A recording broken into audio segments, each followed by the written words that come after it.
Hey, this is Kavita Sandhu and you are watching my channel KVBS Learning.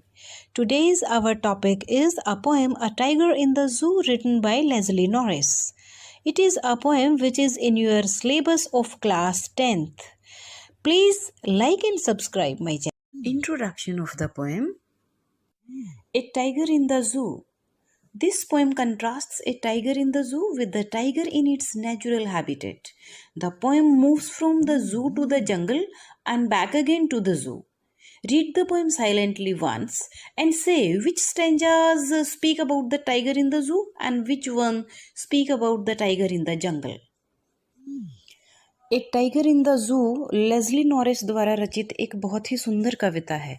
यह कविता एक चिड़ियाघर में पाए जाने वाले बाघ की अपनी प्राकृतिक आवास में रहने वाले बाघ से तुलना करती है। कविता चिड़ियाघर से जंगल और फिर वापस चिड़ियाघर तक का विचरण करती है। अपने प्राकृतिक आवास में बाघ प्रसन्न और आनंदित है, लेकिन पिंजरे में वह क्रोध तथा उदासी में है। कविता स्वतंत्रता के महान महत्व का वर्णन करती है। So let's start the first stanza of the poem. He stalks in his vivid stripes, the few steps of his cage, on pads of velvet quiet, in his quiet rage.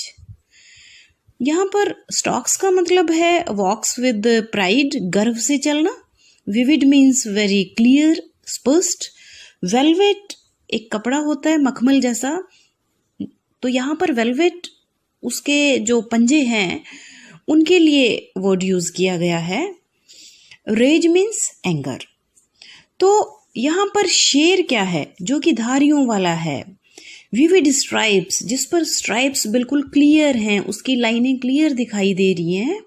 And he stocks with pride, मतलब वो walk with pride, एक घमंड से चल रहा है क्योंकि वो शेर है. और लेकिन अपने पिंजरे में बंद होने के कारण वो बड़ा ही शांत है. सो इसलिए पोइट ने उसको यूज किया है इन हिज क्वाइट रेज. वो शांत भी है एंड रेज मीन्स गुस्सा, उसको अंदर एक गुस्सा भी है. तो वह स्पष्ट धारियों वाला अपने पिंजरे में मखमली शांति एवं गुस्से के साथ चलता है बड़ी ही शान से. He should be lurking in shadow, sliding through long grass, near the water hole where plump deer pass. So in the second stanza, Leslie Norris presents a different picture of a tiger. First stanza में वो tiger को दिखाते हैं एक जू में, and in second stanza वो इसको दिखाते हैं एक जंगल में. कहाँ पर इमेजिन करते हैं कि शेर को उसकी वास्तविक नेचुरल हैबिटेट में, उसका जो स्वभाव है वहाँ पर जंगल में होना चाहिए. ही should B lurking in shadow, sliding through long grass. उसे तो लंबे लंबे घास के पीछे अपने आप को, लर्किंग मीन्स छुपाते हुए, स्लाइडिंग ईजी से, आसानी से चलते हुए अपने आप को छुपा के रखना चाहिए था. कहाँ पर? नियर द वाटर हॉल, एक पानी के जलाशय के पास छोटे से, जहाँ पर सभी पक्षी, पशु, जानवर पानी पीने आते हैं. And where plump deer pass, plump means मोटे मोटे, और जहाँ से मोटे मोटे हिरन पास मैंने गुजरते हों. ऐसी जगह का सीन पोइट डिपिक्ट करता है, दिखाता है सेकंड स्टेंजा में, जहाँ पे शेर ने अपने आप को घात लगाए हुए छुपाया हुआ है शेर के, हिरन के शिकार के लिए. ऐसी जगह पर पोइट कंपैरिजन, कंट्रास्ट कर रहा है फर्स्ट स्टेंजा को और सेकंड.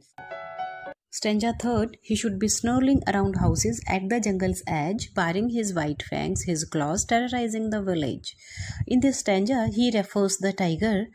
तो the poet says that he should be snarling around houses at the jungle's edge, कि शेर को तो जंगल के किनारे बसी हुई जो बस्तियां हैं वहाँ के लोगों के ऊपर, स्नर्लिंग मीन्स दहाड़ना, दहाड़ते हुए होना चाहिए घर के चारों तरफ. अराउंड द हाउसेज मीन्स घर के चारों तरफ, कि शेर को तो जंगल के किनारे बसी हुई बस्तियों के घरों के चारों तरफ दहाड़ते हुए होना चाहिए.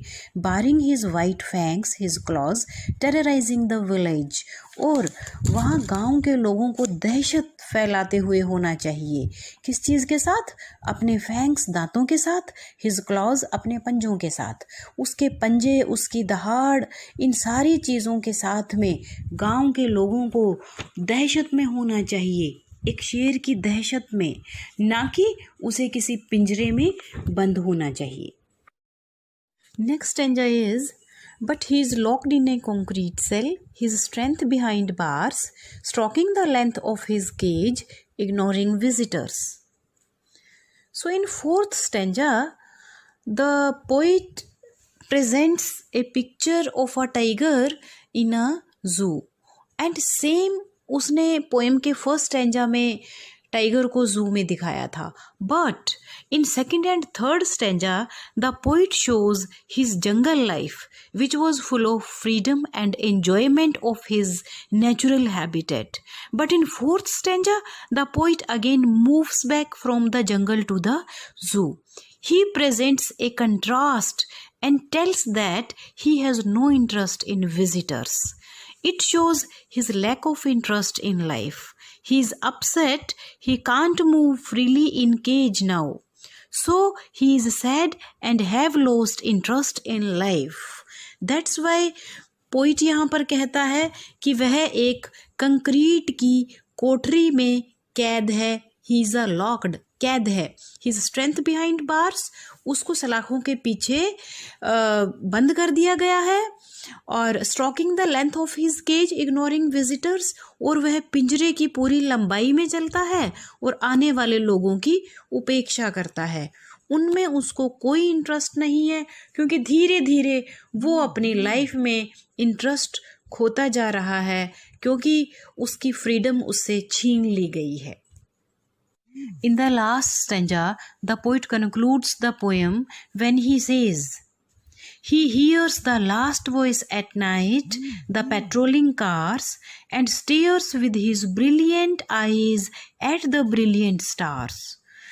Means, पोइट यहाँ पर ये कहता है कि वह रात को पेट्रोलिंग कार्स मीन्स गश्त लगाने वाली कारों की आखिरी आवाज़ हीयर्स सुनता है, और अपनी stairs with his brilliant eyes अपनी चमकीली आँखों से देखता है किनको? एट द ब्रिलियंट स्टार्स, चमकते हुए तारों को आसमान में वो देखता है. तो the poet wants to convey that this day also ended behind the bars. There is no hope of freedom. That's why he stares with his brilliant eyes at the brilliant stars. So here he only wants his freedom. Here the poet presents the helplessness and sadness of the tiger who longs only for his freedom. इसलिए यहाँ पर who can help him? Only there is a hope of God who can help him. That's why he is staring the stars or in the sky who are shining.